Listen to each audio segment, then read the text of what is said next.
दोस्तों बिहार बीएड का एग्ज़ाम जो है कहने का मतलब ये है कि 25 जून से जो कि आपका ये स्टार्ट हो रहा है सीबीटी मोड में, नहीं कि आपका एग्ज़ाम जो है बिहार बीएड का एग्ज़ाम जो होगा ये ऑनलाइन बेस पर होने वाला है। ठीक है, तो जिसके लिए हम लोग जो है 40 इंपॉर्टेंट प्रश्न को जो कि कवर करने वाले हैं। और यदि इस चैनल पर नए आए तो सबसे पहले आप लोग जो है चैनल को सब्सक्राइब करके बेल आइकन को प्रेस कर लीजिए। तो चलिए पहला प्रश्न को हम लोग स्टार्ट करते हैं। तो प्रश्न है कि निम्न में से किसके अनुसार, ठीक है, निम्न में से किसके अनुसार जो है अशोक ने जो है लगभग 261 ईसा पूर्व में कलिंग पर जो है ये आक्रमण किया था। बताइए कि निम्न में से किसके अनुसार जो है अशोक ने लगभग 261 ईसा पूर्व कलिंग पर जो है आक्रमण किया था। देखो कलिंग पर जो आक्रमण किया था ये 13वां शिलालेख है। क्या हो जाएगा? 13वां शिलालेख जो कि ये हो जाएगा। देखो यहाँ से प्रश्न जो कि हर एक एग्जाम में जो कि पूछा जाता है, ठीक है, तो इसमें जितना भी मतलब देखो मेन पॉइंट जो भी बनने वाला हर एक पॉइंट को जो कि आपको कवर करवा दिया जाएगा। ठीक है, चलिए तो यहाँ पर देखो पॉइंट क्या बनता है। तो सबसे पहले हम बात कर लेते हैं कि 7वां शिलालेख, ठीक है, ये 7वां शिलालेख में अशोक की धर्म यात्राओं का विवरण हुआ है। ठीक, किसका हुआ है? धर्म यात्राओं का जो है यहाँ पे विवरण हुआ है। और चौथा शिलालेख की हम बात कर ले तो चौथा शिलालेख में जैसे कि भेरी, ठीक है, भेड़ी घोष के स्थान पर जो है धम्म घोष अपनाने की घोषणा जो कि किया गया है। और 5वां शिलालेख की हम बात कर ले तो 5वां शिलालेख में जो है अशोक के द्वारा धम्म महामात्रों की नियुक्ति करने की जानकारी जो कि यहाँ पे मिलती है। कहाँ पे मिलती है? 5वां शिलालेख में। और 13वां शिलालेख में जो कि अभी हम लोग देखकर आ चुके हैं कि 13वां शिलालेख में से जैसे कि कलिंग के युद्ध के उपरांत, ठीक है, कलिंग का युद्ध जो हुआ था उसके उपरांत अशोक का हृदय परिवर्तन का जानकारी भी जो कि यहीं से मिलता है। तो हर एक पॉइंट जितना भी अशोक से बनता है हम लोग जो आपको कवर करवाते हुए चलते हैं। ठीक है, तो चलिए देखते हैं नेक्स्ट प्रश्न को। देखो एग्जाम में प्रश्न को वही सॉल्व करता है जो कि रेगुलर बेस पर जो मतलब जो भी क्लास करेगा वो रेगुलर बेस पर करने वाला है। ठीक है, चलिए अगला प्रश्न है कि सिंधु घाटी की सभ्यता और वैदिक सभ्यता में प्रमुख अंतर जो है ये क्या होता है। ठीक है, देखो प्रश्न को हल करने में जो है ना बिल्कुल बोर नहीं होना है। ठीक है, हर एक प्रश्न को गलत ही सही, लेकिन हाँ हर एक प्रश्न को आंसर जो कि आपको कमेंट बॉक्स में देना चाहिए, इससे आपका जो है कॉन्फिडेंस बढ़ता है। चलिए बताइए कि सिंधु घाटी की सभ्यता और वैदिक सभ्यता में मुख्य अंतर जो है ये क्या होता है। देखो इसका प्रमुख अंतर की हम बात कर ले तो इसका प्रमुख अंतर जैसे कि पहली, ठीक है, पहले नगरीय सभ्यता, ठीक है, सिंधु घाटी जो है ये पहले नगरीय सभ्यता थी जबकि ये दूसरी में ग्रामीण सभ्यता भी थी। ठीक है, नगरीय सभ्यता और ग्रामीण सभ्यता लेकिन दोनों सभ्यता जो कि सिंधु घाटी सभ्यता थी। ठीक है, और यहाँ से हम बात कर ले कि इसका पॉइंट क्या बनता है। देखो इसका पॉइंट क्या बन रहा है, देखो इसका पॉइंट ये बनता है कि सिंधु घाटी मतलब सभ्यता का काल जो है ये 2350 ईसा पूर्व से 1750 ईसा पूर्व तक जो कि ये माना जाता है। ठीक है, आपको याद रखना है कि 2350 ईसा पूर्व से लेकर 1750 ईसा पूर्व तक जो कि इसका काल माना जाता है। और यहाँ पर बात कर ले कि सिंधु सभ्यता जो कि नगरीय सभ्यता थी जबकि आर्यों की सभ्यता जो कि क्या थी? ग्रामीण थी। ठीक है, सिंधु घाटी सभ्यता जो ये नगरीय सभ्यता, लेकिन वहाँ का आर्यो जो था आर्यों का सभ्यता क्या थी? ग्रामीण थी, इसलिए जो कि उसको नगरीय सभ्यता और ग्रामीण सभ्यता के नाम से भी हम लोग जान सकते हैं। ठीक है, चलिए अगला प्रश्न की यहाँ पर बात किया जाए तो अगला प्रश्न क्या दिया गया। देखो अगला प्रश्न दिया गया है कि कुतुबुद्दीन ऐबक, ठीक है, कुतुबुद्दीन ऐबक किसका गुलाम था। देखो हर एक प्रश्न को जो है आपको साथ ही साथ हमारे साथ आंसर करते जाना है। ठीक है, बताइए कि कुतुबुद्दीन ऐबक जो है किसका गुलाम था। देखो कुतुबुद्दीन ऐबक जो है ये मोहम्मद गौरी का गुलाम था। ठीक है, कुतुबुद्दीन ऐबक जो है ये हमारा मोहम्मद गौरी का कौन था? गुलाम था। और हम बात कर ले कुतुबुद्दीन ऐबक का, ठीक है, देखो गौरी, ठीक है, गौरी जो है गौरी के बाद उसके भारतीय साम्राज्य का स्वामी जो कि कुतुबुद्दीन ऐबक ही हुआ था। और 1208 ईस्वी में, ठीक है, 1208 ईस्वी में ऐबक को दास्ता से यहाँ पे मुक्ति प्राप्त हुआ था। और ऐबक जो है जैसे कि लाख बख्श के नाम से भी ये प्रसिद्ध था। ठीक है, वहाँ पर जो है ये लाख बख्श के नाम से भी मतलब इसे जाना जाता था। ठीक है, कुतुबुद्दीन ऐबक को। चलिए अगला प्रश्न की बात किया जाए तो अगला प्रश्न क्या है? 4 नंबर में प्रश्न दिया गया है कि विजयनगर साम्राज्य की पूर्ण उत्थान, ठीक है, काल में विजयनगर की यात्रा करने वाला जैसे कि इतालवी पर्यटक जो है ये कौन था। ठीक है, यात्रा करने वाला इतालवी पर्यटक जो है ये कौन था। देखो ये पर्टिकुलर की हम बात कर ले तो निकोलस कॉन्टी कौन हो जाएगा, निकोलस हो जाएगा, ठीक है, कौन हो जाएगा, निकोलस कॉन्टी हो जाएगा। देखो निकोलस क्वांटी ये जो क्या होता है, तो देखो निकोलस क्वांटी यानी कि विजयनगर आने वाला सबसे पहला इतालवी यूरोपीय यात्री थी, ठीक है। ये कहाँ का था, यूरोप का रहने वाला था, ठीक है, कहाँ का रहने वाला था, यूरोप का। तो इसे ही आपको याद रखना। देखो वह जो है जैसे कि देवराय, ठीक है, वह जो है देवराय प्रथम यानी कि 1406 से 22 ईस्वी के शासन काल में 1420 में यहाँ पहुँचा था, ठीक है। ये कब पहुंचा था, 1420 में जो कि पहुंचा था। और कॉन्टी ने विजयनगर के शहर और उसके राज दरबार, वहां की प्रथा और मुद्रा, त्योहारों और अन्य विषयों का जैसे कि विशद वर्ण प्रस्तुत वहां पर भी किया था। तो ये सही पॉइंट जो कि यहाँ पर आपको थोड़ा सा ध्यान में रखना है, ठीक है। देखो हम ये नहीं बोलते हैं कि आपको याद करना है, आपको थोड़ा सा ब्रेन में रखना है, क्योंकि आप जो है मात्र कितना दिन बचा हुआ, 25 जून, क्योंकि 25 जून को आपका एग्जाम होने वाला है, तो इसलिए टाइम बहुत कम बचा हुआ। आप लोग सही से देख भी लेंगे तो वहाँ पर जो है आपको बिल्कुल याद रहने वाला है, यानी कि ऑप्शन को देख कर ही आप लोग वहाँ पर जो है क्लिक कर सकते हैं, ठीक है। चलिए अगला प्रश्न बताइए। अगला प्रश्न है कि 1857 की क्रांति में किसने भाग नहीं लिया था, सही। कि 1857 की क्रांति में जो है किसने जो है वहाँ पे भाग नहीं लिया था, ठीक है, भाग नहीं लिया था। देखो 1857 की क्रांति में जो है भगत सिंह, ठीक है, भगत सिंह जी हो जो मतलब ये जो है भाग नहीं लिया था। 1857 की क्रांति में किसने भाग नहीं लिया था, भगत सिंह जो है ये मतलब जो है वहाँ पर भाग नहीं लिया था। और हम बात कर ले कि भगत सिंह, देखो भगत सिंह ने 1857 की क्रांति में बिल्कुल यहाँ पे भाग नहीं लिया था।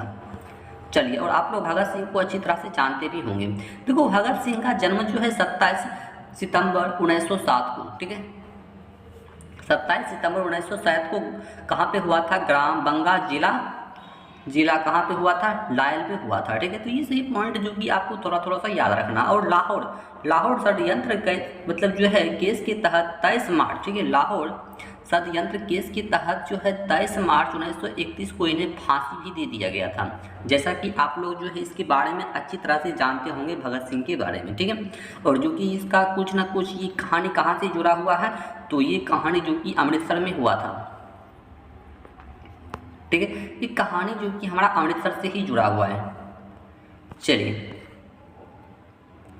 अगला प्रश्न की बात किया जाए तो अगला प्रश्न क्या है, तो कांग्रेस का अधिवेशन जिसमें पहली बार मौलिक अधिकारों की मांग उठाई गई, ठीक है, कांग्रेस का अधिवेशन जिसमें पहली बार मौलिक अधिकारों की मांग उठाई गई है, कहाँ पे उठाई गई है, देखो ये कराची अधिवेशन 1931 में जो कि इसे उठाया गया, ठीक है, कराची अधिवेशन 1931 में जो कि इस मांग को उठाया गया, ठीक है, कराची अधिवेशन 1931, ठीक है, तो इसे आपको याद रखना है। चलिए अगला प्रश्न है कि हंटर आयोग की नियुक्ति जो किसकी जांच के लिए की गई थी, बताइए। हंटर आयोग की नियुक्ति जो है किसकी जांच के लिए की गई थी। देखो हंटर आयोग की नियुक्ति जो है ये जालियांवाला बाग के लिए जो कि किया गया था, ठीक है, जालियांवाला बाग की हत्याकांड जो है ये 13 अप्रैल 1919 को हुआ है, ठीक है, 13 अप्रैल 1919 को हुआ था। और यहीं पर जो कि भगत सिंह का भी कहानी बनता है, ये हुआ है अमृतसर में, ठीक है। चलिए देखो और थोड़ा यहाँ पर हम बात करेंगे। देखो इस आयोग के अध्यक्ष जैसे कि जेसी हंटर थे, ये तो हो गया। और इसके आयोग में 3 अंग्रेज सदस्य तथा 3 भारतीय सदस्य जैसे कि चिमन लाल शीतलवाड़ और क्या कहते हैं पंडित जगत नारायण हो गया, सुल्तान अहमद खां हो गया, इस प्रकार से जो कि हुआ था। और 28 मई 1920 को मतलब जो है अपनी रिपोर्ट प्रकाशित ये सभी मिलकर जो कि किया था। और कांग्रेस ने भी मदन मोहन मालवीय की अध्यक्षता में इस हत्याकांड की जांच के लिए पंजाब जांच समिति का जो कि यहाँ पे गठन किया था, ठीक है, मतलब दोनों जो है अपना अपना कर रहा था। चलिए यहाँ पे जो है प्रश्न क्या है वो पहले हम लोग देख लेते हैं। प्रश्न दिया गया है कि निम्न में से, ठीक है, निम्न में से कौन सा कथन जो कि यहाँ पे सत्य है ये आपको बताना है, ठीक है, ऐसा कौन है जो कि वो सत्य है, बताइए। देखो ये सही को यदि आप लोग पढ़ते हैं, ठीक है, यदि यहाँ पे आप लोग सही को पढ़ते हैं, 1 हो गया, 2 हो गया, यहाँ पे 3 हो गया, इन सभी को जो कि आप लोग बारीकी से पढ़ते हैं, तो यहाँ पे जो हमारा आंसर जाने वाला है किसके साथ में जाने वाला है, तो यहाँ पे जो हमारा सी के साथ में जाने वाला है 1 2 3, ठीक है, 1 और 2 3 यानी कि क्या है, सही है, 1, 2 और 3 सही है। ऑप्शन नंबर सी के साथ में हमारा जनवरी, लेकिन तीनों का तीनों जो है यहाँ पे सही है। ठीक है, यदि आप लोग यहाँ पे बारीकी से पढ़िएगा तो आपको पता चल जाएगा। ठीक है, यहाँ पे आप लोग फिर से देख सकते हैं। ठीक है, ध्यान से आप लोग देखिए और उसके बाद समझिए, यहाँ पर जो है आपका बिल्कुल सही जवाब जाने वाला है। चलिए अगला प्रश्न यहाँ पे दिया गया है, 9 नंबर में प्रश्न दिया गया है कि डिवाइन लाइफ के लेखक जो है ये कौन है। डिवाइन लाइफ के लेखक जो है ये कौन हो जाएगा। डिवाइन लाइफ के लेखक जो है कौन हो जाएगा। देखो इसका लेखक की यहाँ बड़ा बात किया जा रहा है तो शिवानंद हो जाएगा। ठीक है, डिवाइन लाइफ लेखक कौन हो जाएगा तो ये शिवानंद हो जाएगा ऑप्शन नंबर सी के साथ में। ठीक है, ऑप्शन नंबर सी के साथ में। देखो डिवाइन लाइफ पुस्तक के लेखक स्वामी शिवानंद है और इस संत ने, ठीक है, इस संत ने डिवाइन लाइफ सोसाइटी की भी स्थापना 1936 में किया है। और ईमो की जिसका मुख्यालय जो है कहाँ पर है तो इसका मुख्यालय जो है ऋषिकेश उत्तराखंड में। ठीक है, कहाँ पर है, ऋषिकेश उत्तराखंड में पड़ते हैं। तो ये सभी भी आपको याद रखना है। देखो हम थोड़ा सा बोलते हैं याद करने के लिए, बहुत नहीं बोल रहे हैं याद करने को, मतलब थोड़ा सा याद रखना है। क्योंकि देखो ये सही प्रश्न है, मतलब जो है एग्जाम को देखते हुए यानी कि 25 जून को जो एग्जाम है, इस प्रश्न मतलब एग्जाम को देखते हुए जो कि सही प्रश्न को जो शेड्यूल तैयार किया गया। ठीक है, चलिए अगला प्रश्न की बात किया जाए तो अगला प्रश्न है कि निम्नलिखित में से कौन सा दल भारतीय संविधान सभा से संबंध नहीं था। निम्नलिखित में से कौन सा दल जो है भारतीय संविधान सभा से संबंध नहीं था। संबंध जो है नहीं था। देखो ये संबंध यानी कि जनसंघ हो जाएगा, हिंदू महासभा, समाजवादी पार्टी, उपरोक्त सही यानी कि ऑल ऑफ दीज के साथ में हमारा जाने वाला है ऑप्शन नंबर डी के साथ में। ठीक है, इसके साथ में जाएगा ऑप्शन नंबर डी के साथ में। देखो यहाँ पर बात क्या हुआ, कैबिनेट मिशन प्लान के तहत गठित संविधान सभा में जनसंघ, हिंदू महासंघ और समाजवादी पार्टी शामिल नहीं थी। संविधान सभा में मूल रूप से भारतीय राष्ट्रीय कांग्रेस जो कि 208 मुस्लिम लीग, 208 हो गया मुस्लिम लीग और 73 हो गया वामपंथियों और एक शेष अन्य दलों के प्रतिनिधि जो कि यहाँ पे शामिल था। ठीक है, तो इस टाइप से जो कि वहाँ पर था, लेकिन ये सभी नहीं था। ठीक है, चलिए अगला प्रश्न यहाँ पर क्या दिया गया है तो प्रश्न दिया गया है किसी राज्य में राज्यपाल की नियुक्ति की न्यूनतम आयु जो है ये कितनी होती है। आयु जो है आपको बताना है। देखो आयु की बात कर रहा है ना कि राज्यपाल की नियुक्ति के लिए बताया जा रहा है कि बताइए राज्यपाल की नियुक्ति क्या मतलब जो होने के लिए न्यूनतम एज जो है उसका क्या होना चाहिए। इस प्रश्न का किसी का आंसर जो कि यहाँ पे गलत नहीं होना चाहिए, सभी का आंसर जो कि यहाँ पे सही आना चाहिए। जल्दी से फटाफट कीजिए, बताइए। देखो ये 35 वर्ष जो कि होना चाहिए। ठीक है, कितना होना चाहिए, 35 वर्ष जो कि होना चाहिए। ठीक है, तो 11 का हमारा सही आंसर जाएगा सी के साथ में 35 वर्ष जो कि होना चाहिए। ठीक है, देखो भारतीय संविधान, ठीक है, भारतीय संविधान के अनुच्छेद 157, ठीक है, अनुच्छेद 157 के तहत राज्यपाल पर नियुक्ति होने के लिए 35 वर्ष जो कि न्यूनतम आयु पूरी कर लेना आवश्यक यहाँ पे माना जाता है। ठीक है, किसके अनुसार, आर्टिकल 157 के तहत। ठीक है, याद रखना है। ठीक है, पूछ सकता है कि किस आर्टिकल के तहत, तो आपको याद रखना है कि आर्टिकल 157 के तहत। ठीक है, चलिए अगला प्रश्न है कि बिहार के राज्यपाल की नियुक्ति जो है यहाँ पे कौन करता है। बिहार के राज्यपाल की नियुक्ति जो है कौन करता है, बताइए। बिहार के राज्यपाल की नियुक्ति जो है कौन करता है। देखो बिहार के राज्यपाल की नियुक्ति जो होता है ये राष्ट्रपति के द्वारा होता है। ठीक है, बिहार के राज्यपाल की नियुक्ति जो होता है ये हमारा राष्ट्रपति के द्वारा होता है। ऑप्शन नंबर बी के साथ हमारा बिल्कुल सही जवाब जाने वाला है। ठीक है, देखो बिहार, ठीक है, बिहार की बात चल रहा है तो बिहार सहित सभी राज्यों की राज्यपाल की नियुक्ति जो कि यहाँ पे राष्ट्रपति ही करता है। ठीक है, देखो ये बल्कि बिहार नहीं बल्कि जितना भी स्टेट है, यानी कि 28 स्टेट है हमारा, 28 स्टेट का जो भी मतलब राज्यपाल नियुक्ति करेगा वो हमारा राष्ट्रपति ही करता है। ठीक है, कौन करता है, राष्ट्रपति ही करता है। ठीक है, इस तरह से आपको याद रखना है। चलिए अगला प्रश्न है कि वे कौन से ग्रह है जिनके चारों ओर परिक्रमा करने वाला उपग्रह नहीं है। क्या उपग्रह नहीं है, वो कौन सा ग्रह है। देखो वो बुध और शुक्र हो जाएगा। ठीक है, क्या हो जाएगा, बुध और शुक्र। देखो शुक्र जो होता है ये सबसे गर्म ग्रह होता है और चमकीला ग्रह भी होता है। ठीक है, चमकीला ग्रह भी होता है। ठीक है, सौरमंडल में केवल 2 ग्रह जो कि बुध होता है और एक शुक्र होता है, जो कि इसका कोई उपग्रह नहीं होता है। अन्य सभी ग्रहों के एक से अधिक उपग्रह भी होता है, ठीक है। चलिए अगला प्रश्न की बात किया जाए तो अगला प्रश्न क्या है, तो 14 नंबर प्रश्न दिया गया है कि निम्नलिखित में से किस देश का क्षेत्रफल सबसे कम है, ठीक है। किस देश का क्षेत्रफल जो है सबसे कम है, किस देश का क्षेत्रफल जो है, यहाँ पर देखो देश की बात किया जा रहा है, बल्कि इंडिया का नहीं, ठीक है, अपना भारत का नहीं, बल्कि पूरे देश का बात किया जा रहा है कि किस देश का क्षेत्रफल जो है सबसे कम है, ठीक है, सबसे कम है। देखो ये वेटिकन का है, किसका हो जाएगा, वेटिकन का। वही अपना भारत का यदि पूछता तो भारत में सबसे कम हो जाएगा गोवा का। ये जनसंख्या भी हो जाएगा और क्षेत्रफल में भी हो जाएगा।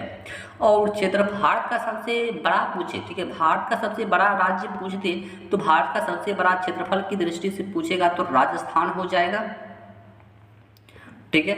और जनसंख्या की दृष्टि से पूछ रहा है तो यूपी हो जाएगा। ये सही पॉइंट को जो है आपको याद रखना है, ठीक है। चलिए तो यहाँ पर जो दिया गया है कि क्षेत्रफल की दृष्टि से विश्व का सबसे छोटा देश जो कि वेटिकन सिटी है, और वेटिकन सिटी का क्षेत्रफल जो यहाँ पर बात की थोड़ा यहाँ पर मिस्टेक हो चुका है, ठीक है। यहाँ पर होगा वेटिकन सिटी। देखो वेटिकन सिटी का क्षेत्रफल जो यहाँ पर है 0.44 वर्ग किलोमीटर है। कितना है, 0.44 वर्ग किलोमीटर है। और पोप द्वारा शासित होने के कारण इसे जो है पोप देश भी कहा जाता है, ठीक है।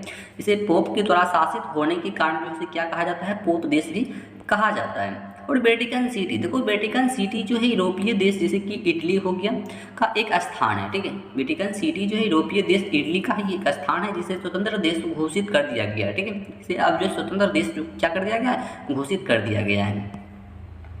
चलिए अगला प्रश्न कि भारत के किन राज्यों की सीमाएं जो है म्यांमार की सीमा के साथ है, मतलब म्यांमार की सीमा के साथ जो है अपना मिलता है, भारत का कौन सा राज्य है, ये आपको बताना है। देखो भारत का जो मिलता है जैसे मिजोरम हो गया, मणिपुर हो गया, नागालैंड हो गया, अरुणाचल प्रदेश हो गया, ये सभी जो है म्यांमार से मिलता है। किससे मिलता है, म्यांमार की सीमा से जो है ये सभी स्टेट जो कि हमारा मिल जाता है, ठीक है। चलिए अगला प्रश्न है 16 नंबर प्रश्न दिया गया है कि दक्षिण भारत की नदियों में से सबसे लंबी नदी जो है कौन सी है।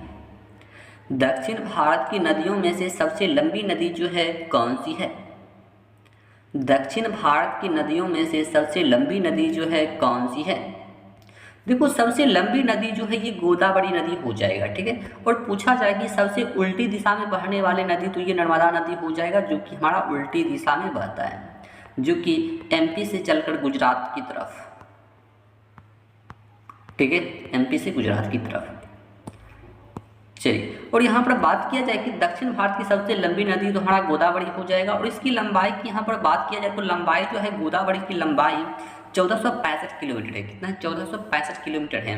इसे बृहद गंगा भी कहा जाता है, ठीक है, इसे बृहद गंगा भी कहा जाता है। और कृष्णा नदी की लंबाई की बात की जाए तो कृष्णा नदी की लंबाई जो 1400 किलोमीटर है। और नर्मदा नदी की लंबाई जो है 1300 किलोमीटर है। और ताप्ती नदी की लंबाई मात्र 724 किलोमीटर। कितना है, 724 किलोमीटर। देखो एग्जाम में लंबाई जो कि पूछा जाता है, ठीक है, लंबाई जो कि एग्जाम में पूछा जाता है। चलिए अगला प्रश्न है कि बिहार में गंगा के मैदान को कितने भागों में बांटा गया है। बताइए बिहार में गंगा का मैदान जो है उसे कितने भागों में बांटा गया है। बिहार में गंगा का मैदान जो है गंगा का मैदान जो है कितने भागों में बांटा गया है। तो गंगा का मैदान को जो है मात्र 2 भाग में बांटा गया है, ठीक है। बिहार में गंगा के मैदानों को कितने भागों में बांटा गया है, तो मात्र जो है 2 भाग में बांटा गया है, ठीक है। बिहार में गंगा के मैदानों को 2 भाग में बांटा गया है। एक हो जाएगा हमारा उत्तरी गंगा मैदान, ठीक है, एक हमारा हो जाएगा उत्तरी गंगा मैदान। और दूसरे जो होता है वो दक्षिणी गंगा मैदान होता है, ठीक है। कौन सा होता है, दक्षिणी गंगा मैदान होता है। ये दोनों को आपको याद रखना है, हो सकता है ऑप्शन में दिख करके आपसे पूछ लिया जाए, ठीक है।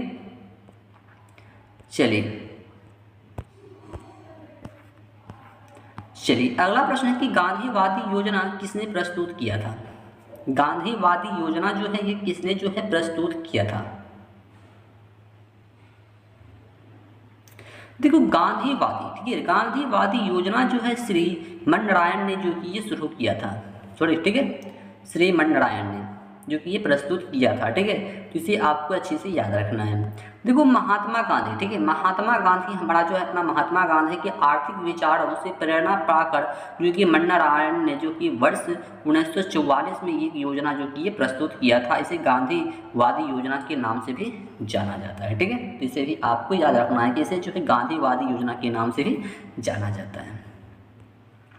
चलिए अगला प्रश्न जो कि हमारा 19 और 20 नंबर प्रश्न यहाँ पे होने वाला है। ठीक है, यहाँ पे आप लोग देख सकते हैं। तो सबसे पहले यहाँ पर जो दो प्रश्न दिया गया है, दोनों प्रश्न को आपको बारीकी से देखना है, 19 और 20। ठीक है, 19 और 20 है। तो 19 नंबर में प्रश्न दिया गया है कि सूची 1 को सूची 2 से जो है आपको मिलन करना है। ठीक है,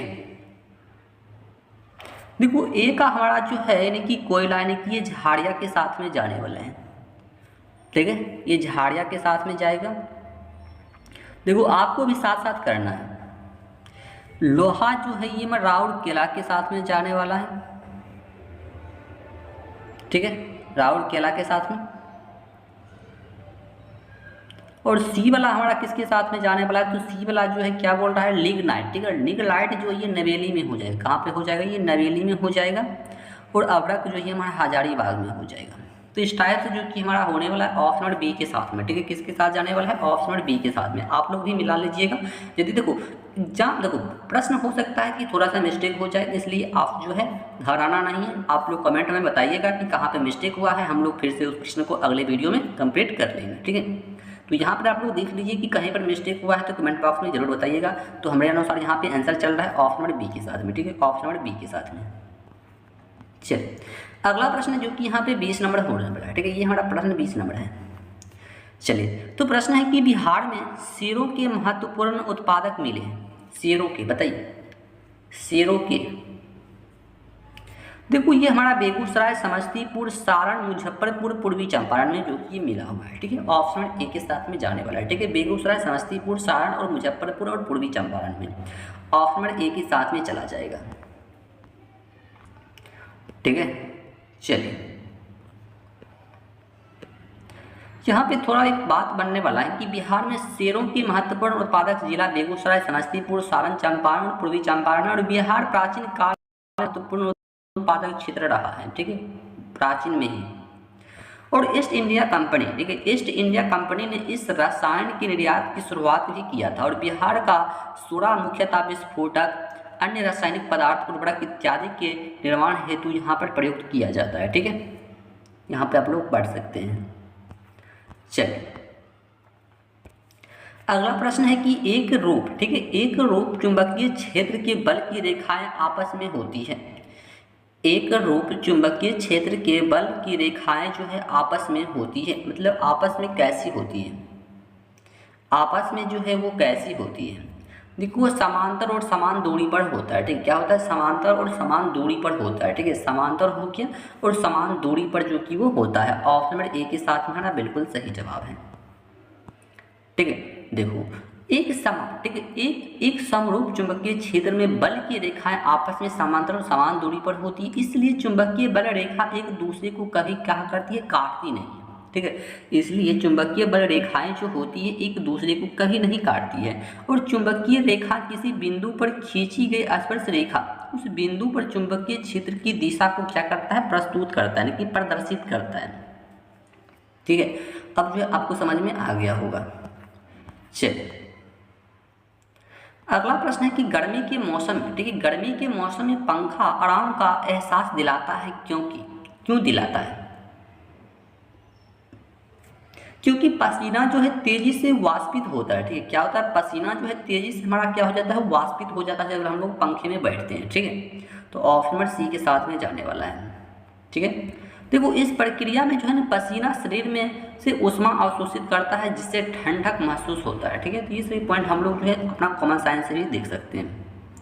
चलिए अगला प्रश्न है कि एक उड़ते हुए चक्के को प्रति घंटे से मतलब घूर्णन किससे मापी जाती है? एक मतलब उड़ते हुए चक्के को यदि हम लोग मापेंगे तो घूर्णन किससे मापेंगे, ये आपको बताना है। देखो ये घूर्णन जो मापा जाता है किससे मापा जाता है, तो ये स्टेरोस्कोप के माध्यम से जो कि इसे मापा जाता है। ठीक है, उड़ते हुए यहाँ पे आप लोग फिर से देख सकते हैं स्टेरोस्कोप। ठीक है।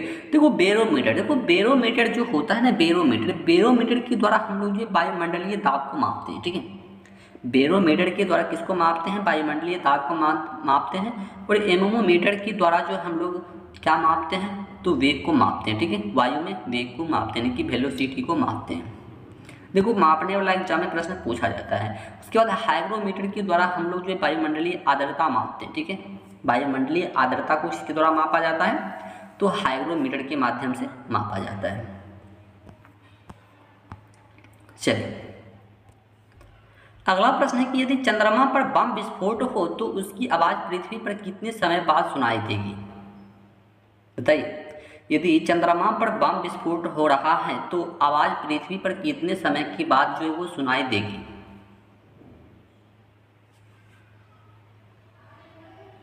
देखो देखो क्या बोला जाए कि चंद्रमा पर विस्फोट होगा तो आवाज पृथ्वी पर बिल्कुल नहीं आने वाला है, यानी कि यहाँ पर इनमें से कोई नहीं होगा। ऑप्शन नंबर डी के साथ में जाने वाला है कि उसका आवाज ही पृथ्वी पर नहीं आने वाला है। ठीक है, चलिए देखो ध्वनि का संचरण जो है वायु के माध्यम से होता है। ठीक है, ध्वनि का संचरण जो हमारा होता है वो वायु के माध्यम से होता है और चंद्रमा और पृथ्वी के बीच में निर्वात है।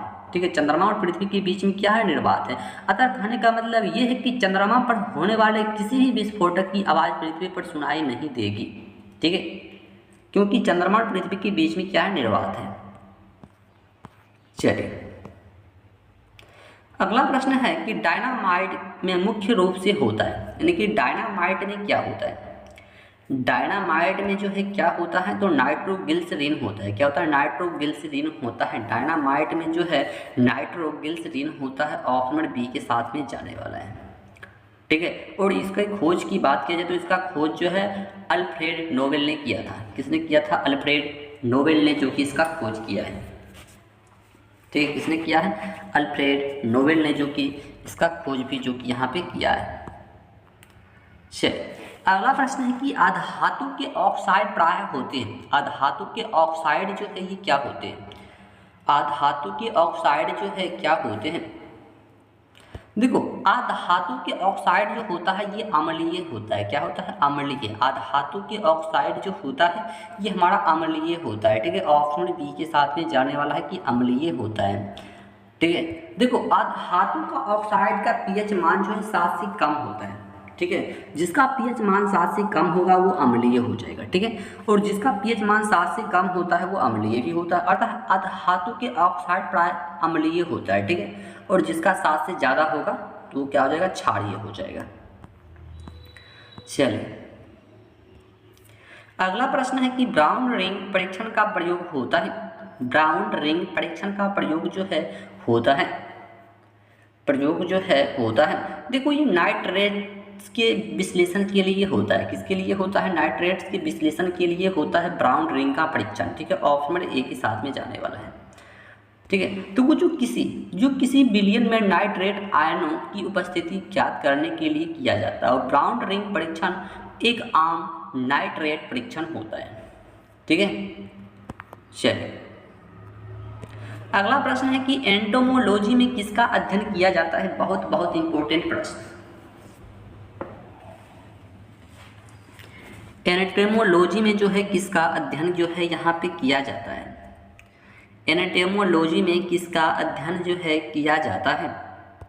देखो यहाँ पे जो है कीटों का अध्ययन किया जाता है। यहाँ पे कीटो होगा। ठीक है, यहाँ पे मिस्टेक हो चुका है। यहाँ पे जो हमारा कीटो होगा कि कीटो का अध्ययन जो है एंटोमोलॉजी में किया जाता है।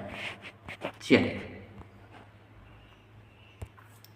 अगला प्रश्न है कि एक वयस्क मानव में रक्त का निर्माण होता है।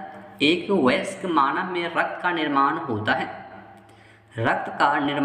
है। देखो रक्त का निर्माण जो है लाल अस्थि मज्जा द्वारा होता है। ठीक है, एक वयस्क मानव में रक्त का निर्माण जो है लाल अस्थि मज्जा के द्वारा होता है। ऑप्शन नंबर सी के साथ में हमारा बिल्कुल सही जवाब जाने वाला है। ठीक है, ऑप्शन नंबर सी के साथ में। चलिए और यहाँ पे बात किया जाए कि लाल अस्थि मज्जा को शरीर का रक्त कोष, यानी कि अतः एक वयस्क मानव में रक्त का निर्माण लाल अस्थि मज्जा के द्वारा होता है। और तिल्ली जो होता है, तिल्ली पूरे शरीर का कुछ रक्त संचित रूप में रखती है और तिल्ली में श्वेत रक्त कणिकाओं का निर्माण और लाल रक्त कणिकाओं का निवास होता है। ठीक है, कहाँ पे होता है, तिल्ली में होता है। अतः तिल्ली को लाल रक्त कणिकाओं की कब्रगाह भी जो है कहा जाता है। ठीक है, पूछा जा सकता है एग्जाम में कि तिल्ली का लाल रक्त कणिकाओं का कब्रगाह जो कि ये कहा जाता है। चलिए अगला प्रश्न है कि असंगत को ज्ञात करना है। असंगत को ज्ञात करना है, बताइए। देखो मधुमेह यहाँ पर हो जाएगा। ठीक है, क्या हो जाएगा, मधुमेह हो जाएगा ऑप्शन नंबर ए के साथ में। देखो मधुमेह नामक रोग, ठीक है, मधुमेह नामक रोग जो होता है ये इंसुलिन हार्मोन की कमी से होता है। शेष बाकी सभी रोग जो होता है, शेष जितना भी रोग है वो सभी विभिन्न प्रकार के विटामिन की कमी से होता है। ठीक है, इसलिए दोनों में क्या हुआ, अंतर हो गया है। ठीक है, वहाँ पे। चलिए अगला प्रश्न है कि निर्जलीकरण के दौरान शरीर में से कौन सी पदार्थ का सामान्यतः क्षय होता है, बताइए। कि निर्जलीकरण के दौरान शरीर में से कौन सी पदार्थ का सामान्यतः क्षय होता है, क्या होता है, क्षय होता है। देखो क्षय जो होता है, क्षय ये होता है सोडियम क्लोराइड का होता है। किसका होता है, सोडियम क्लोराइड का जो है वहाँ पे क्षय होता है। ठीक है, सोडियम क्लोराइड का ऑप्शन बी के साथ में हमारा बिल्कुल सही जवाब चला जाएगा। ठीक है, सोडियम क्लोराइड का। चलिए नेक्स्ट प्रश्न क्या है, तो पृथ्वी तल से प्लायन वेग होता है। पृथ्वी तल से प्लायन वेग होता है, पृथ्वी तल से प्लायन वेग होता है। तो ये हमारा कहने का मतलब कितना हो जाएगा, 11.2 किलोमीटर पर सेकेंड होता है, किलोमीटर से होता है। ठीक है, ऐसे याद रखना है कि 11.2 किलोमीटर से होता है पृथ्वी तल से प्लायन वेग हमारा। ठीक है, 11.2 किलोमीटर। चलिए देखो प्लायन वेग का न्यूनतम वेग होता है जिससे किसी पिंड को पृथ्वी की सतह से ऊपर की ओर फेंकने जाने पर गुरुत्वीय क्षेत्र को पार कर जाता है और पृथ्वी पर वापस नहीं आता है। पृथ्वी के लिए प्लायन वेग का मान जो है 11.2 होता है। ठीक है, 11.2 किलोमीटर। चलिए अगला प्रश्न है कि पाउंड को किलोग्राम में बदलने के लिए गुणा करना पड़ता है। यदि हम लोग पाउंड को किलोग्राम में बदलते हैं तो उसमें कितना से गुणा किया जाता है। देखो ये सभी प्रश्न भी जो कि एग्जाम में पूछा जाता है कि पाउंड को किलोग्राम में बदलने के लिए गुणा करना पड़ता है, तो उसमें जो है 0.4536 के द्वारा जो कि उसमें गुणा किया जाता है। पाउंड को किलोग्राम में बदलने के लिए 0.4536 से उसमें जो है हमको मल्टीपल कर देना है। ठीक है, ऑप्शन नंबर ए के साथ में चला जाएगा। ठीक है, चलिए नेक्स्ट प्रश्न दिया गया है कि निम्नलिखित में से कौन सा एक प्रारंभिक कंप्यूटर नहीं है। निम्नलिखित में से कौन सा जो है एक प्रारंभिक कंप्यूटर नहीं है, एक प्रारंभिक कंप्यूटर नहीं है। तो यहाँ पर जो है LEO नहीं है। क्या है, LEO जो है नहीं है। चलिए यहाँ पे 35 नंबर प्रश्न है कि आधुनिक प्रिंटर, ठीक है, आधुनिक प्रिंटर की गति को मापने के लिए निम्नलिखित में से कौन सी इकाई का प्रयोग किया जाता है। आधुनिक प्रिंटर की गति को मापने के लिए निम्नलिखित में से कौन सी इकाई का प्रयोग किया जाता है। तो देखो वहाँ पर पृष्ठ प्रति मिनट यानी कि PPM का प्रयोग जो कि वहाँ पे किया जाता है। ठीक है, ऑप्शन नंबर सी के साथ में चला जाएगा। ठीक है, देखो बात की जाए कि प्रिंटिंग प्रेस का आविष्कार जो है गुटेनबर्ग ने किया है। ठीक है, आविष्कार का नाम भी पूछ सकता है कि प्रिंटिंग प्रेस का आविष्कार जो है गुटेनबर्ग ने किया है। और 56 इसमें गोवा में पुर्तगालियों ने भारत में प्रथम प्रिंटिंग प्रेस जो कि 1556 में स्थापित किया अपना भारत में। ठीक है, भारत आने वाला यूरोपीय कंपनियों में पुर्तगाली कंपनी जो कि यहाँ पे प्रथम था और गोवा को अलबुकर ने 1510 इसमें जीत लिया और उसे मुख्यालय बनाया और भारत में आलू, मक्का, तंबाकू जैसे फसल पुर्तगाली द्वारा शुरू कर दिया गया था। ठीक है, चलिए अगला प्रश्न है कि पहले राष्ट्रमंडल खेल कहाँ आयोजित किए गए थे। पहले राष्ट्रीय मंडल खेल जो है ये कहाँ पे आयोजित किया गया था। तो ये हैमिल्टन में किया गया है। कहाँ पे किया गया, हैमिल्टन में जो कि किया गया है। ठीक है, पहला राष्ट्रीय मंडल खेल हैमिल्टन में। ठीक है, हैमिल्टन में देखो 1930 में हैमिल्टन जो कि ओंटारियो शहर में हुआ था। ठीक है, ओंटारियो शहर में कनाडा में पड़ता है। ठीक है, कहाँ पड़ता है, कनाडा में। चलिए अगला प्रश्न है कि म्यांमार किसका नया नाम है। म्यांमार जो है ये किसका नया नाम है। म्यांमार जो है ये किसका एक नया नाम है। देखो ये प्रश्न किसी का भी गलत नहीं होना चाहिए कि म्यांमार जो है ये किसका नया नाम है। देखो ये बर्मा का नया नाम है, ठीक है। म्यांमार जो है किसका नया नाम हो जाएगा, तो ये हमारा बर्मा के साथ में जाने वाला है, ऑप्शन नंबर डी के साथ में, ठीक है। बर्मा के साथ ऑप्शन नंबर डी के साथ में।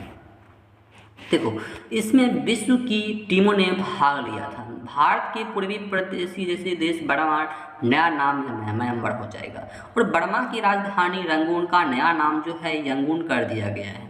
सही का नाम देखो यहाँ पे बदला जा रहा है। और श्रीलंका का पुराना नाम सिलोन तथा थाईलैंड का जैसे कि सुवर्ण भूमि था, ठीक है, सुवर्ण भूमि था। तो ये सही आपको याद रखना है। श्रीलंका का ज़्यादा पूछता है, तो श्रीलंका का पुराना नाम जो कि सिलोन था। क्या नाम था? सिलोन। चलिए अगला प्रश्न कि भारत फॉल्कन रडार किस देश से खरीदा है। भारत जो है फॉल्कन रडार जो है यह किस देश से खरीदा है, किस देश से खरीदा है, तो ये इजराइल से खरीदा है। कहाँ से खरीदा है? इजराइल से। ऑप्शन नंबर ए के साथ में चला जाएगा, ठीक है। फॉल्कन रडार जो है ये हमारा इजराइल से जो कि खरीदा गया है, ठीक है। देखो इस रडार को जैसे कि फॉल्कन एयरबोर्न अर्को वार्निंग सिस्टम भी कहा जाता है, ठीक है। इस नाम को याद रखना है। चलिए नेक्स्ट प्रश्न है 39 नंबर प्रश्न दिया गया है, अच्छे से समझना है कि बेसहारा बालिकाओं के लिए निशांत की स्थापना कहाँ की गई है। बेसहारा बालिकाओं के लिए निशांत की स्थापना जो है ये कहाँ पे किया गया है। देखो बेसहारा बालिकाओं के लिए निशांत की स्थापना जो हमारा पटना में किया गया है। कहाँ पे किया गया है? ये पटना में किया गया है। ऑप्शन बी के साथ में जाने वाला है, ठीक है। ऑप्शन बी के साथ में। देखो कहने का मतलब ये कि पटना, ठीक है, पटना में बेसहारा बालिकाओं के लिए निशांत की स्थापना की गई है, जहां इन बच्चों की उचित परवरिश की जा सकेगी। राज्य में गरीबी एवं प्रारंभिक जैसे कि बंधनों की टूटने के कारण बेसहारा बालक बालिकाओं की संख्या बढ़ी है, ठीक है। और पटना, ठीक है, पटना में ऐसे बेसहारा बच्चों की रहने और पढ़ने का अवसर देने के लिए इस परियोजना के अंतर्गत अपना घर स्थापित किया गया है, ठीक है, अपना घर स्थापित किया गया है। चलिए अगला प्रश्न है कि पुरातात्विक सामग्रियों के लिए चंद्रभाड़ी संग्रहालय बिहार के किस जिला में स्थित है। पुरातात्विक सामग्रियों के लिए चंद्रभाड़ी संग्रहालय बिहार के किस जिला में स्थित है। बिहार के किस जिला में स्थित है? बहुत इम्पोर्टेंट प्रश्न है। देखो ये जो हमारा दरभंगा जिला में स्थित है। कहाँ पे स्थित है? तो ये हमारा दरभंगा जिला में स्थित है। तो अभी हम लोग जो कितना प्रश्न को कवर किए हैं वो पहले हम बाद में देख लेंगे और देख सकते हैं यहाँ पर, ठीक है। चंद्रधाड़ी, ठीक है, चंद्रधाड़ी संग्रहालय दरभंगा में स्थित है, जिसकी स्थापना जो है 1957 में की गई थी। और यह संग्रहालय धातु हो गया, लकड़ी हो गया, मिट्टी हो गया, हाथी की दांत पुरातात्विक सामग्रियों के लिए जो कि यहाँ पर प्रसिद्ध है, ठीक है। इस सभी चीज़ के लिए क्या है? प्रसिद्ध है। और धातु, ठीक है, धातु है कि बिहार में नालंदा, वैशाली एवं बोध गया में भू प्राथमिक संग्रहालय जो कि ये स्थित है। और नालंदा जो कि संग्रहालय उत्तर गुप्त एवं पालकालीन अवशेषों के लिए यहाँ पे क्या है? प्रसिद्ध है, नालंदा। और यहाँ पे जैसे कि वैशाली संग्रहालय मौर्य काल से लेकर पाल काल तक के अवशेषों के लिए यहाँ पे प्रसिद्ध है, वैशाली। और बोध गया में स्थित संग्रहालय जो कि मुख्यतः बौद्ध धर्म के अवशेषों से संबंधित है, ठीक है, बोध गया में। तो ये सही पॉइंट जो कि आपको थोड़ा सा याद रख लेना है, और जो भी पॉइंट आगे बनने वाला है और जो भी आपका एग्जाम जो कि 25 जून को होने वाला है, सही प्रश्न जो कि आपको एग्जाम में मिलने वाला है, ठीक है। और जो भी प्रश्न आगे आने वाला है सभी प्रश्न को आप लोग जरूर कवर कीजिएगा। और आपको जो 40 में यदि आप लोग 30 ही ले आते हैं तो बहुत हो जाएगा, ठीक है।